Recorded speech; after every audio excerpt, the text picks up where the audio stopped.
그리고 이제 정규분포. 정규분포는 통계에서 빼놓을 수가 없죠. 이 왜 정규분포를 많이 쓰냐면 연구가 제일 많이 됐어요. 연구가 제일 많이 된 이유는 세상에 존재하는 많은 변수들 중에 마- 가장 많이 따르고 있는 게 정규분포이기 때문이에요. 뭐, 키, 몸무게, 지능, 이렇게 그냥 진짜 세상에서 보실 수 있는 많은 것들이 대부분 정규분포를 이루고 있다. 그래서 정규분포에 대한 연구가 가장 많이 됐고, 그러다 보니 정규분포를 가지고 통계적 추정을 하는 것이 가장 정확하다. 이렇게 생각하시면 되겠습니다. 그래서 정규분포의 특징은 연속형이고 좌우대칭이고 단본 분포를 가지고 있고 무한한 분포를 가지고 있다. 무한한 분포라는 건 여기가 이제 붙어 있는 것처럼 보이지만 사실은 0에 붙어 있는 게 아니라 계속 열려 있는 형태로 0에 근접하는 분포를 갖는다는 뜻이다라고 생각해 주시면 되고요. 평균과 표준 편차에 의해 완전히 정의된다라고 되어 있는데 이 말은 평균이랑 표준 편차를 아시면 이 정규 분포를 딱 하나로 그리실 수 있다는 뜻이에요. 평균만 안다고 해서 그려지는 것도 아니고 표준 편차만 안다고 해서 그려지는 것도 아니고 평균과 표준 편차를 다 알아야지만 이 정규 분포 하나를 정확하게 특정할 수가 있다라는 뜻입니다. 그래서 그 정규 분포를 가장 뭐랄까 대, 대표적으로 아니, 정규 분포를 이제 쓸 때 이렇게 쓰게 되죠. 그래서 여기에 있는 얘가 평균이고 얘가 표준 편차다.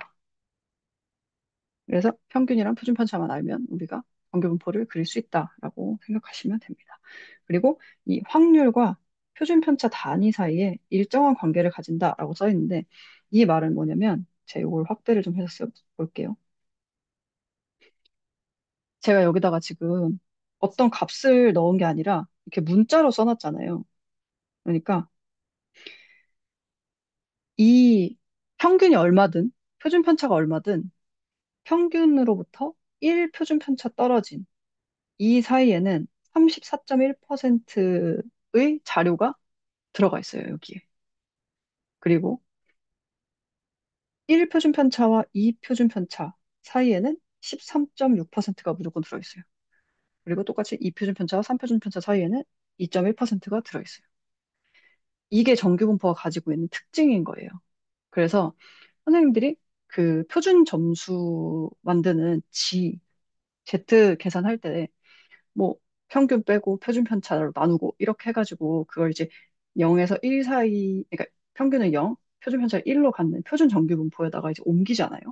그렇게 해서 그냥 막 뭐 옛날에 그 고등학교 3학년, 2학년, 3학년 뭐 이럴 때 확률과 통계 이런 거 배우셨던 분들은 맨 뒤에 보시면 표준 정규 분포표라고 해가지고 엄청나게 테이블 안에 뭐 0. 뭐 몇, 0.1 몇, 0.2 몇, 뭐 이렇게 찾아가가지고 제가 딱 그 확률 이렇게 여기 면적을 계산할 수 있는 그런 거 하신 기억이 나실 수도 있어요.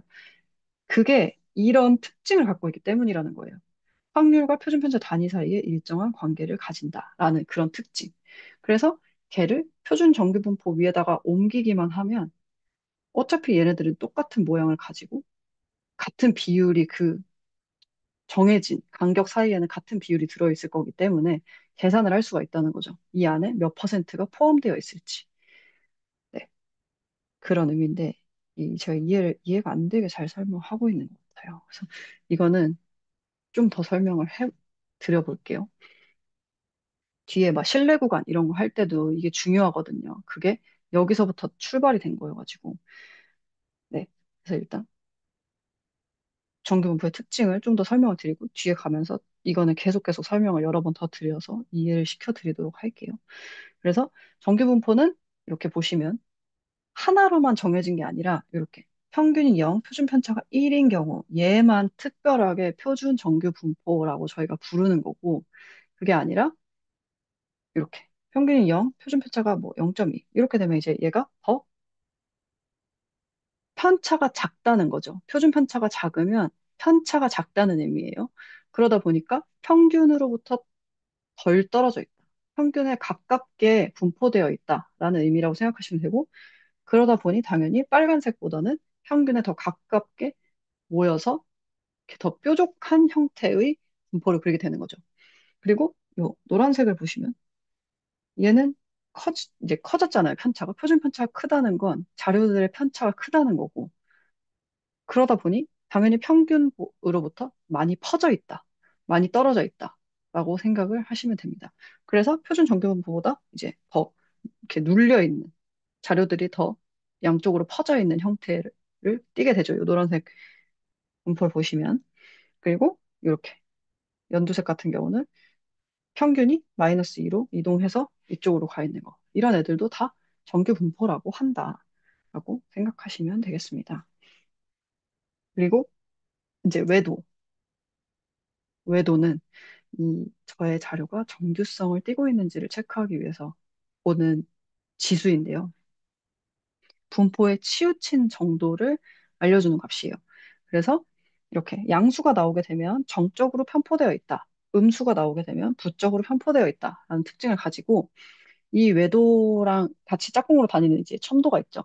그래서 분석을 하실 때 외도랑 첨도를 딱 확인하고 이 외도가 2나 3 절대값이에요. 2나 3보다 작으면 내 분포는 그냥 정규성을 만족한다라고 할 수 있다라고 하시고 이 3이라는 관대한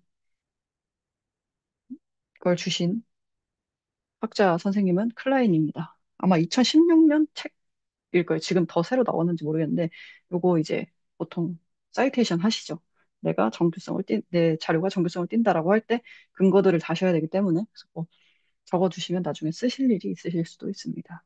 그래서 네, 그냥 체크하고 넘어가는 거라고 생각하시면 되고, 아까처럼 막 진짜 최빈값이랑 중앙값이랑 평균을 비교해가지고 제 자료가 정규성을 만족하는지를 사실 확인하진 않고, 그냥 일반적으로는 외도랑 첨도를 같이 그 기술 통계에서 뽑아가지고 확인을 하게 되세요.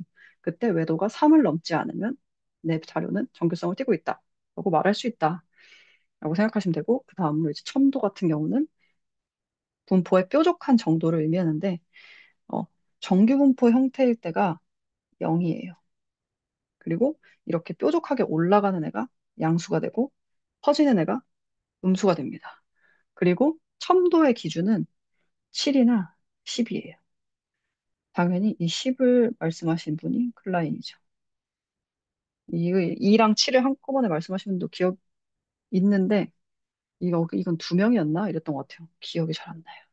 아무튼 어차피 관대한 것만 알고 계시면 되니까 적어두시면 좋을 것 같습니다. 그래서 저희는 외도랑 첨도를 확인하고 외도는 3, 첨도는 10 이걸 기준으로 해서 네, 정규성을 만족하는지를 보게 된다. 사실 이 10이나 외도 3 정도면 되게 치우치고 되게 뾰족한 혹은 되게 퍼져 있는 정도의 분포가 나오거든요. 그럼에도 불구하고 이게 괜찮다라고 하는 이유는 결과적으로 추정된 값이 크게 다르지 않아서예요. 그러니까 이게 진짜로 정규 분포고 정규성을 띈다라고 말할 수 있다라기보다는 그냥 결과론적으로 큰 문제가 없더라. 이기 때문에 네, 이 정도 기준을 가지고 저희는 판단을 하고 있다고 생각하시면 되겠습니다.